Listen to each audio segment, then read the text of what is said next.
호세아 6장 4절부터 6절까지의 말씀을 함께 봉독하시겠습니다. 에브라임아, 내가 내게 어떻게 하랴? 유다야, 내가 내게 어떻게 하랴? 너의 인애가 아침 구름이나 쉬 없어지는 이슬 같도다. 그러므로 내가 선지자들로 그들을 치고 내 입의 말로 그들을 죽였노니 내 심판은 비처럼 나오느니라. 나는 인애를 원하고 제사를 원하지 아니하며 번제보다 하나님을 아는 것을 원하노라.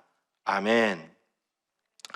저는 오늘 본문 말씀을 근거로 해서 하나님이 원하시는 것이라는 제목으로 함께 은혜를 나누도록 하겠습니다. 함께 따라해 보실까요? 하나님이 원하시는 것. 아멘. 1960년대 후반에 미국에 살고 있는 은퇴한 기자 가정에서 이 한국 아이를 입양했다고 합니다. 이 가정에는 두 아들과 딸 하나가 있었는데요. 이 공부도 열심히 하고 무엇보다 남을 잘 배려해 줄 줄 아는 아주 착한 아이들이었습니다. 그런데 입양했던 아이는 이 아이들과 사뭇 달랐습니다. 처음에는 말도 잘 듣고 또 열심히 공부하는 착한 아이였는데요. 그 아이가 성장하면서 조금씩 변화되기 시작했습니다. 삐뚤어지게 되었습니다. 가정에서 자신만 이 외모가 다르다라는 것을 깨달았을 때 그는 엇나가기 시작을 했던 것입니다. 술을 마시고 집에 들어오지 않는 일들이 이루어지게 되었고요. 또 동네 불량배들과 함께 어울려서 이 싸움에 휘말리게 되었습니다. 그럼에도 불구하고 이 입양했던 이 양 부모님들은 그를 책망하거나 훈계하지 않았다고 합니다. 오직 사랑으로 그 아이를 품고 그리고 그 아이가 잘 되게 해달라고 하나님께 간절히 기도했다고 합니다. 그러던 어느 날이었는데요. 이 아이가 울면서 이 양 아버지에게 달려와서 이렇게 물었다고 합니다. 아버지, 저는 왜 이 친부모들이 저를 버렸을까요? 그래서 왜 이 미국 땅에 와가지고 이 친구들에게 놀림을 당해야만 하는 것일까요? 저는 아무리 생각해봐도 제 친부모들을 용서할 수 없습니다. 자, 이 이야기를 들었던 양 아버지는 이렇게 이야기를 했다고 합니다. 사랑하는 아들아, 너는 버려진 아이가 아니란다. 너에게는 자신의 생명을 버리면서 너를 지켜주었던 훌륭한 어머니가 있었단다라고 이야기를 했습니다. 그리고 나서 양아버지는 그동안에 있었던 일들에 대해서 이 아이에게 설명해 주었습니다. 6.25가 터졌을 때 이 양아버지는 이 미국의 그 종군 기자로서 한국 땅을 밟게 되었습니다. 그리고 전쟁이 한참 벌어졌을 때 그곳을 취재하면서 다니게 되었는데요. 일사후퇴가 되었을 때 이 서울에서 이 차를 타고 이 대전으로 후퇴를 하고 있었다고 합니다. 그때 운전했던 운전병이 이 길거리에서 이 무언가를 보고 크게 놀라게 되었는데요. 이 차를 급하게 세우고 나서 그곳에 달려가서 바라보았더니 한 여인이 옷을 벗은 채 얼어 죽어 있는 것을 발견하게 됩니다. 그래서 이 종군 기자와 운전병이 그곳에 가까이 가서 보았더니 이 여인은 마치 새우처럼 온몸을 구부러진 채로 얼어 죽었는데요. 무언가 큰 보물을 품에 안는 듯이 무언가를 꼭 품에 안고 그렇게 얼어 죽어 있었습니다. 그녀가 품고 있었던 그 옷가지들을 헤쳐보니까 그곳에는 놀랍게도 태어난 지 얼마 되지 않았던 아이가 있었는데요. 힘없이 숨을 쉬고 있는 아이를 발견하게 되었고 이 모생애를 생각했던 이 종군 기자는 그녀를 위해서 무덤 하나를 만들어주고 그 아이를 입양해서 키우게 되었던 것입니다. 이 이야기를 들었던 아이는 아무 말도 할 수 없었습니다. 그리고 이 아이는 변화되기 시작을 했는데요. 이 공부를 열심히 하더니 이과대학을 졸업하게 되었고요. 흉부외과 의사로서 이 군의관에 지원을 하게 되었습니다. 그리고 한국 파병에 지원을 하게 되어서 한국 땅을 밟게 되었습니다. 그리고 양 아버지가 알려주었던 어머니의 무덤에 찾아가서 옷을 벗고 밤새도록 무덤을 끌어안으며 펑펑 울었다고 합니다. 그리고 이와 같이 이야기를 했다고 하는데요. 어머니, 그날 얼마나 추우셨나요? 불효자식 이제야 어머니를 찾아뵙습니다 라고 이야기를 했다고 합니다. 사랑하는 성도 여러분, 우리는 상대의 진심을 알지 못할 때 종종 오해를 하곤 합니다. 그래서 뒤늦게 후회할 때가 많이 있는데요. 우리는 어떻게 하면 후회하지 않는 삶을 살아갈 수 있는 것일까요? 그것은 상대방의 진실이 무엇인지, 진심이 무엇인지 그것을 발견했을 때 우리는 오해하지 않는 삶을 살아갈 수 있습니다. 오늘 성경 말씀을 살펴보니까 하나님께서는 한탄을 하고 계십니다. 하나님께서는 왜 한탄을 하고 계시는 것일까요? 하나님께서 진정 원하시는 것은 무엇일까요? 오늘 말씀을 통해 함께 알아보도록 하겠습니다. 이 첫 번째 살펴볼 말씀은 초심을 회복해야 합니다. 우리 함께 따라 해보실까요? 초심을 회복해야 합니다. 호세아 6장 6절 말씀을 살펴보면은 하나님께서 무엇을 원하시는지 아주 구체적으로 기록하고 있습니다. 우리 함께 호세아 6장 6절 말씀 함께 합독하시겠습니다. 나는 인애를 원하고 제사를 원하지 아니하며 번제보다 하나님을 아는 것을 원하노라. 하나님께서는 제사 드리는 것보다 인애를 원하신다고 말씀하고 있습니다. 여기에서 이 인애라는 이 단어는 헤세드라는 단어를 쓰고 있는데요. 이 헤세드는 긍휼, 은혜라는 단어를 쓰고 있습니다. 자, 그런데 이 헤세드라는 단어는 여러 가지 의미로 쓰이고 있는데요. 여기에서는 사랑이라는 표현을 쓰고 있습니다. 즉 하나님께서는 제사를 원하지 않고 사랑을 원한다라고 말씀하고 있습니다. 이 또한 번제보다 하나님을 아는 것을 원한다라고 말씀하고 있는데요. 하나님께서는 왜 이와 같은 말씀을 하셨던 것일까요? 이스라엘 백성들은 많은 재물을 이끌고 와서 하나님께 제사를 드리면 하나님께서 기뻐하시겠다라는 생각을 했습니다. 그래서 이스라엘 백성들은 많은 재물을 이끌고 와서 하나님께 제사를 드렸다라는 것입니다. 그런데 그 모습을 바라보면서 하나님께서는 무엇이라고 말씀하시느냐 하면은 내가 원하는 것은 그런 것이 아니다라고 말씀을 하시는 것입니다. 우리 호세아서 5장 6절 말씀 함께 합독하시겠습니다. 그들이 양떼와 소떼를 끌고 야훼를 찾으러 갈지라도 만나지 못할 것은 이미 그들에게서 떠나셨습니다. 이스라엘 백성들은 마음에도 없는 형식적인 제사를 하나님께 드렸습니다. 그리고 그들은 이 자신들은 할 도리를 다 했다라고 생각을 했다라는 것입니다. 그래서 하나님께서는 그런 이스라엘 백성들에게 내가 진짜 원하는 것이 무엇인지 그것을 알고 제사를 드려라 말씀을 하시는 것입니다. 자, 우리의 모습은 어떤가요? 우리의 모습도 이러한 모습을 하고 있지 않습니까? 우리가 하나님을 처음 만났을 때 그 첫사랑이 우리 마음 가운데 있습니다. 그때는 하나님의 말씀이 왜 그렇게 달고 좋았나요? 하나님의 그 예배가 시작되기 전에 뛰어와가지고 이 자리에 앉아서 하나님의 말씀을 한 자라도 놓칠까봐 기록하면서 열심히 하나님을 예배했던 그러한 시기가 있었습니다. 자, 그런데 오늘 우리의 모습을 보면은 때때로 아무런 생각 없이 이 자리에 와가지고 하나님을 예배하는 모습을 발견하게 된다는 것입니다. 그러면서 우리 스스로 마음 가운데 어떤 마음을 가지느냐? 하나님께 예배 드렸으니까 내 할 도리를 다 했다라고 생각할 때가 있다라는 것입니다. 하나님께서는 이러한 모습을 바라보면서 이렇게 말씀하시는 것입니다. 내가 진짜 원하는 것이 무엇인지 그것을 알고 예배를 드려라 말씀을 하고 있는 것입니다. 예수님 시절에 바리새인이라 불렸던 사람들이 있었는데요. 그들은 매일같이 하나님의 말씀을 묵상하며 때때로 하나님의 말씀을 가르쳐 주었던 사람들이었습니다. 그들은 하루에 3번씩 시간을 정해서 예루살렘 성전에 올라가서 하나님께 기도했던 사람들이었습니다. 어떻게 하면 경건한 삶을 살아갈 수 있을까 고민을 하면서 금식하며 하루에 일주일에 3-4번씩 금식하며 지냈던 사람들이 이 바리새인이라는 사람들이었습니다. 많은 사람들이 이러한 바리새인들을 바라보면서 저들은 우리와 차원이 다른 사람들이다라고 생각을 했습니다.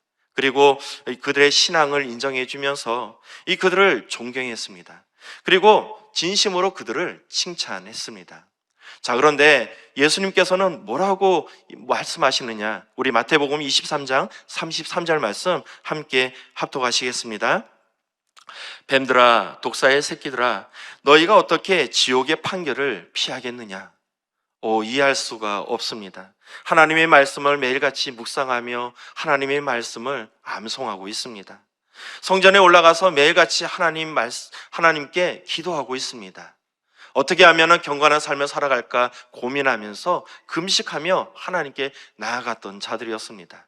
그런데 그런 바리새인들을 바라보면서 예수님께서 뭐라고 말씀하시느냐 하면은, 이 뱀들아, 독사의 자식들아, 내가 어떻게 지옥의 판결을 피하겠느냐, 저주를 퍼붓고 있다라는 것입니다.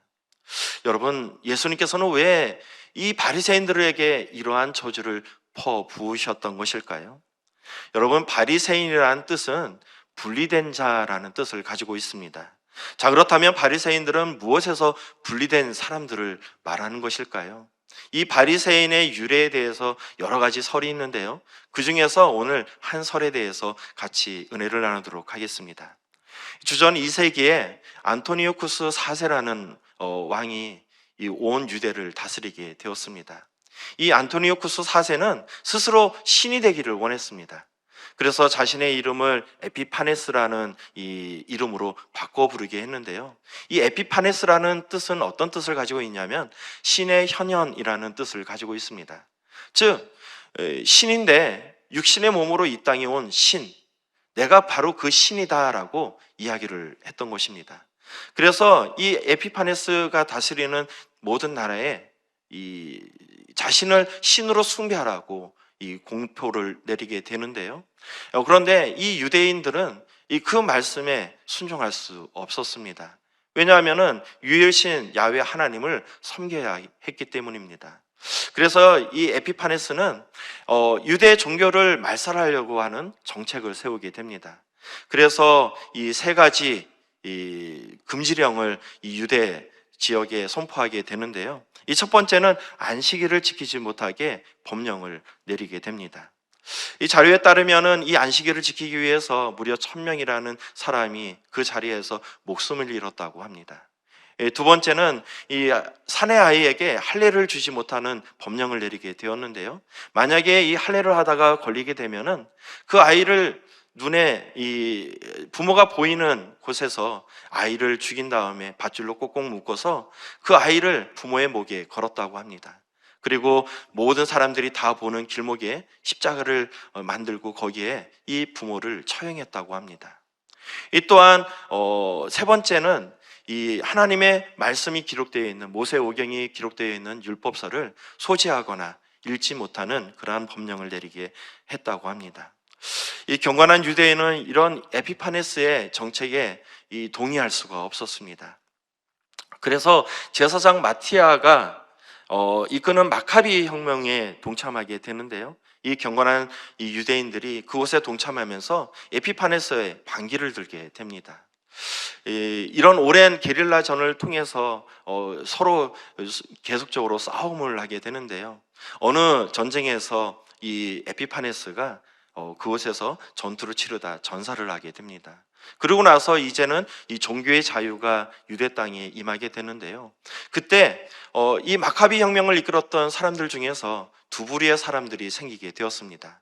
이 첫 번째는 이제는 종교의 자유를 얻었으니까 더 이상 싸울 필요가 없다, 이제는 일상에 돌아가서 하나님을 섬기는 삶을 살아가야겠다라고 해서 그곳에서 분리되었던 자들이 있었습니다. 그래서 이 사람들은 그때부터 이 바리새인이라는 이름을 쓰게 되었다고 합니다. 이 바리새인들, 결국 이 신앙을 지키기 위해서 목숨을 걸었던 사람들이었습니다. 이 두 번째 부류의 사람들이 있었는데요, 이들은 조금 더 투쟁해서 민족의 통일을 이루어야 되겠다라고 생각했던 사람들이었습니다.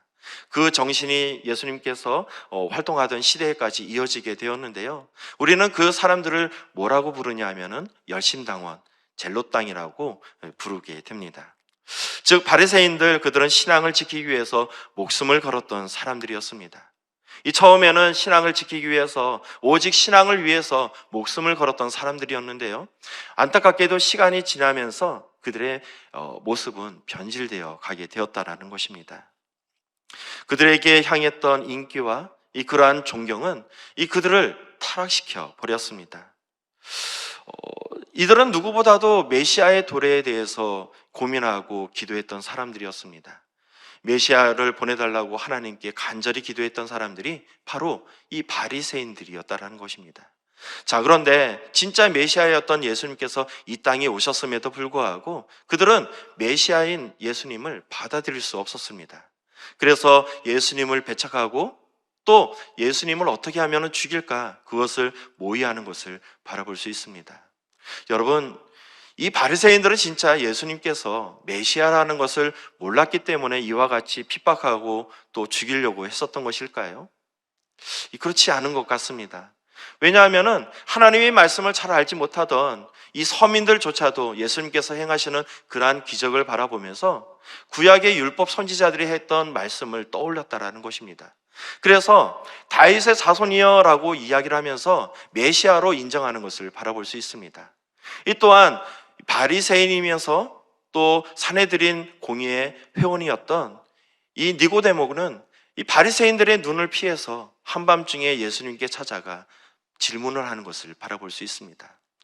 여러분, 예수님께서 이러한 기적을 행했을 때 단 한 번이라도 예수님께 찾아가서 당신이 진짜 메시아입니까? 라고 질문을 할 만합니다. 그런데 이 바리새인들은 전혀 그런 행동을 하지 않았다라는 것입니다. 원천적으로 예수님을 메시아로 인정하지 않고 배제해 버렸다라는 것입니다. 왜 그랬을까요? 그것은 바로 자신들의 향하는 인기와 또 권력을 유지하기 위해서 이와 같은 일을 했다라는 것입니다. 이 바리새인들 겉보기에는 변한 것이 아무것도 없습니다. 여전히 경건한 삶을 살아가고 있었고요, 여전히 신실해 보였습니다. 하지만 그들의 속마음은 썩어지고 변질되어 버렸다라는 것입니다. 여러분, 우리가 신앙생활하면서 가져야 되는 것, 가장 중요한 것은 초심을 잃어버리면 안 된다라는 것입니다.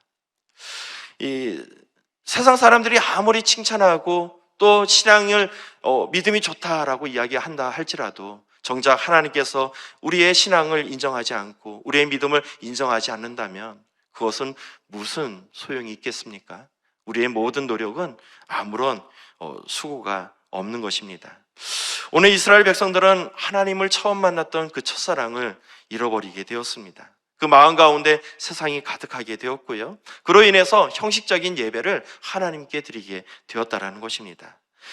그래서 하나님께서는 이와 같이 말씀하셨습니다. 아무리 많은 양떼를 가지고 와도, 아무리 많은 소떼를 가지고 와서 예배를 드린다 할지라도 내가 그 예배를 받지 않겠다 말씀을 하십니다. 여러분, 하나님을 처음 만났던 그 초심을 회복하시기 바랍니다. 그 첫사랑을 회복해서 신령과 진정으로 하나님께 예배드리는 저와 여러분 되시기를 주님의 이름으로 축원드리겠습니다. 자, 두 번째 살펴볼 말씀은 겉으로 보여지는 현상만 보고 판단하면 안 됩니다. 함께 따라해 보실까요? 겉으로 보여지는 현상만 보고 판단하면 안 됩니다. 호세아가 활동했던 시대는 북이스라엘의 여로보암 2세가 통치하던 시대였습니다. 이 여로보암 2세가 통치했던 이 시대, 북이스라엘의 최고의 전성기 시대였습니다. 여로보암 2세는 탁월한 이 정치력을 통해서 이스라엘이 초기에 가졌던 그 광활한 땅을 거의 회복했던 왕이었는데요, 그만큼 이 화려한 이 전성기를 누렸던 시대가 바로 여로보암 2세 때 시대였습니다. 뿐만 아닙니다. 여로보암 2세는 이 주변 국가들과 무역을 하면서 막대한 부를 축적하게 됩니다. 그래서 역사학자들은 이 여로보암 2세가 다스렸던 이 시대를 황금시대 또는 은빛시대라고 부르게 되는데요, 또한 여로보암 2세는 북이스라엘 역사상 가장 오랫도록 통치했던 왕이었습니다. 여러분, 남유다와 북이스라엘은 같지가 않습니다. 남유다는 이 다윗의 후손들로 통해서 계속적으로 왕이 이어지게 되었는데요, 북이스라엘은 그렇지 않았다라는 것입니다. 쿠데타가 일어나고 반역을 일으키면서 왕이 수시로 바뀌었던 나라, 그 나라가 바로 북이스라엘이었다는 것입니다. 자, 그런 나라에서 오랫동안 통치를 했다라는 것은 무엇을 이야기하는 것일까요? 그것은 바로 태평성대를 이룬 것을 말하고 있는 것입니다. 이 밖으로는 강력한 힘을 가지고 있었습니다. 안으로는 이 평화로운 이 삶을 살아가게 되었습니다. 이 태평시대가 열리게 되었던 것입니다. 이와 같이 태평시대를 열었던 왕, 그 왕은 누구냐? 바로 여로보암 2세라는 왕이었습니다. 세상 사람들은 이런 여로보암 2세의 리더십에 십을 인정하게 되었고 또 그를 칭찬하게 되었습니다.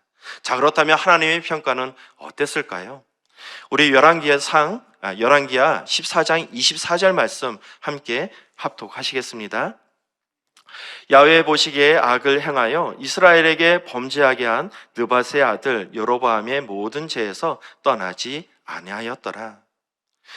하나님께서 여로보암 2세를 평가한 것은 단 한 문장으로 표현됩니다. 야훼 보시기에 악하였도다. 하나님께서는 이 여로보암의 그 많은 업적들을 바라보시면서 그 업적들을 칭찬했던 것이 아니라 내가 보기에 그는 악하였도다 말씀하고 있습니다. 사랑하는 성도 여러분, 우리가 믿음을 가지며 살아갔을 때 기억해야 할 것이 있는데요, 그것은 세상에서 잘 되어가는 것이 꼭 하나님께서 인정하는 것을 대변하는 것은 아니다라는 것입니다. 때때로 우리가 인생을 살아가다 보면은 인생에 꼬이고 막히는 부분이 있다라는 것입니다. 그런데 이러한 현상들을 바라보면서 무조건 하나님을 대입해서는 안 된다라는 것입니다. 누구나 하나님께 기도할 때 세상에서 잘 되게 해달라고 기도하고 있습니다. 하나님, 이번에 대학 입시를 보았는데 입시의 문을 활짝 열어 주시옵소서. 하나님, 이제 직장에 들어가야 되는데 직장의 문을 활짝 열어 주시옵소서. 하나님, 사업이 잘 돼야겠습니다. 이 사업에 축복해 주셔서 사업이 잘 되게 하여 주시옵소서. 우리는 매일같이 이 세상에서 잘 되기 위해서 하나님께 기도를 하고 있습니다. 자, 그런데 때때로 우리가 기도를 그렇게 했음에도 불구하고 일이 꼬이게 되고 또 오히려 안 좋아질 때가 있다라는 것입니다. 그럴 때 우리는 가끔가다 이런 생각을 하게 됩니다. 내가 하나님께 무슨 죄를 지은 것이 있나? 하나님께 벌을 받고 있는 것은 아닌가? 그런데요, 중요한 것은 이렇게 보여지는 현상을 통해서 하나님을 대입해서는 안 된다라는 것입니다. 자, 요셉의 인생을 살펴보면은 그렇게 꼬인 인생도 없을 것 같습니다. 형들의 손에 의해서 노예로 팔려가서 이 머나먼 이국 땅 애굽에서 노예로 살게 되었습니다. 그곳에서 열심히 일을 했습니다. 이제는 가정의 총무가 되어서 이제 좀 살만하게 되었습니다. 자, 그런데 웬일일까요? 억울한 누명, 그것도 강간범이라는 치졸한 누명을 쓰고 이제는 감옥에 갇히는 신세가 되었습니다. 세상의 눈으로 바라보아서는 그는 실패한 인생을 살아가는 사람이었고요, 그는 꼬여있는 인생을 살아가는 사람이었습니다. 어떻게 보면은 하나님께 버림받은 인생을 살아가는 사람이라 바라볼 수 있습니다. 그런데 하나님께서는 그런 요셉을 바라보면서 이렇게 말씀하고 있습니다. 창세기 39장 2절 상반절 말씀입니다. 함께 합독하시겠습니다. 야훼께서 요셉과 함께 하심으로 그가 형통한 자가 되어. 세상의 눈으로 바라보기에는 그는 점점 안 되어지고 있는데 하나님은 뭐라고 이야기를 하시냐면은 그는 형통한 자가 되었다라고 말씀하고 있는 것입니다. 사랑하는 성도 여러분, 세상의 눈으로 세상을 바라보는 것이 아니라 영의 눈으로 세상을 바라보시기 바랍니다. 하나님의 눈으로 세상을 바라보시기를 축복드리겠습니다. 오늘 북이스라엘은 역사상 찾아볼 수 없는 최고의 번영을 누리고 살아가고 있습니다. 영원할 것 같았던 그 영광, 하지만 그 영광은 그렇게 오래가지 않았다라는 것입니다. 최고의 번성기를 누렸던 그 전성기가 지나고 30년이라는 짧은 시간이 지나가고 났을 때 북이스라엘은 아수르라는 나라에 결국 멸망하게 됩니다. 사랑하는 성도 여러분, 진실로 잘된 나라는 것은 무엇을 말하는 것일까요? 그것은 세상에서 잘 되는 것을 말하는 것이 아닙니다. 그것은 바로 하나님께서 인정하는 삶을 살아갔을 때 우리는 잘 되어지는 삶을 살아가는 것입니다. 그러므로 세상에서 잘 되어지는 것을 찾으려고 하는 것이 아니라 오직 하나님 뜻 가운데 삶을 살아가면서 하나님께 더욱더 쓰임받는 저와 여러분 되시기를 축복드리겠습니다. 감사 큐티의 365에 나와 있는 예화인데요, 잠깐 나누고 마무리하도록 하겠습니다. 옛날 어느 마을에 소문난 효자가 있었다고 합니다. 어느 날 옆마을에 살고 있는 또 다른 효자가 그 효자를 만나기 위해서 찾아오게 되었는데요. 이때 마침 소문난 효자가 이 지게를 하고 나무 한 짐을 지고 집에 들어오게 되었습니다. 자, 그것을 이 노부모가 늙은 어머니가 그것을 발견하게 되었는데요. 자, 아들을 발견하자마자 이 급히 아들에게 뛰어가서 그 아들을 갖다가 이 마루 위에 앉혀놓고서 이 세숫대에다가 따뜻한 물을 가지고 와서 그의 발을 씻겼다고 합니다. 그리고 무엇이 좋은지 그렇게 깔깔깔깔 대면서 이 서로 담소를 나누게 되었습니다. 자, 이 모습을 지켜보았던 옆마을에 살고 있었던 효자는 마음의 분노가 일어나게 되는데요. 그래서 소문난 효자를 불러다가 훈계를 하게 됩니다. 당신은 어떻게 기록도 없는 어머니에게 발을 씻겨달라고 말할 수 있습니까? 아무래도 효자라는 소문은 잘못된 것 같습니다. 자, 그 이야기를 들었던 소문난 효자는 다음과 같이 이야기를 했다고 합니다. 저는 효가 무엇인지 잘 모릅니다. 다만 어머님이 하시고자 하시는 일이 있다면 그것이 무엇이든지 기쁘게 해드리려고 노력할 뿐입니다. 사랑하는 성도 여러분, 진실한 효도란 무엇을 말하는 것일까요? 그것은 형식에 얽매여 있는 것이 아니라 진짜 진짜 부모가 무엇을 원하시는지 그것을 분별하고 그대로 행해주는 것, 그것이 진짜 효도가 아닐까요? 마찬가지입니다. 하나님과의 관계도 마찬가지라는 것입니다. 이 겉으로 보여주는 형식을 추구하는 것보다 하나님께서 진정 원하시는 것이 무엇인가, 이것을 깨닫고 하나님께서 원하시는 대로 삶을 살아가는 것, 이것이 바로 하나님께서 진정 원하시는 삶을 살아가는 것입니다.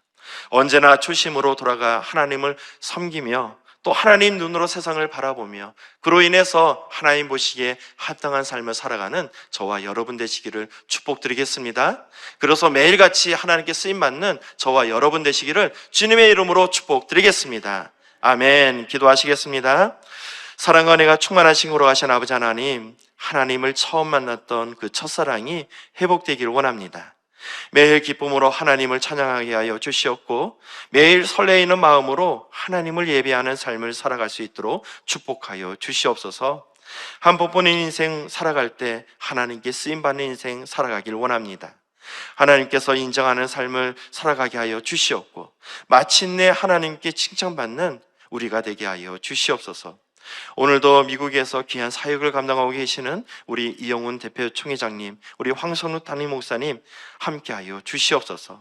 이 귀한 사역이 영혼을 살리는 사역이 되게 도와주시옵고 이 사역을 통해 수많은 영혼들이 구원받는 귀한 역사가 임하게 도와주시옵소서. 하나님의 불꽃 같은 눈으로 지켜보아야 주시고 걸음걸음마다 함께 동행하여 주시옵소서. 오늘도 귀한 헌물을 가지고 나온 우리 성도님들 계십니다. 모든 예물을 올려드리는 손길 가운데 만복의 복을 다하여 주시옵고 오늘도 새벽을 깨워 예배 올려드린 모든 성도님들 기억하여 주셔서 세상이 감당할 수 없는 믿음을 더하여 주시옵소서.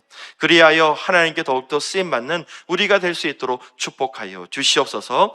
예수님의 이름으로 기도드리옵나이다. 아멘. 하늘에 계신 우리 아버지여, 이름이 거룩히 여김을 받으시오며 나라가 임하시오며 뜻이 하늘에서 이루어진 것 같이 땅에서도 이루어지이다. 오늘 우리에게 일용할 양식을 주시옵고 우리가 우리에게 죄 지은 자를 사하여 준 것 같이 우리의 죄를 사하여 주시옵고 우리를 시험에 들게 하지 마시옵고 다만 악에서 구하시옵소서.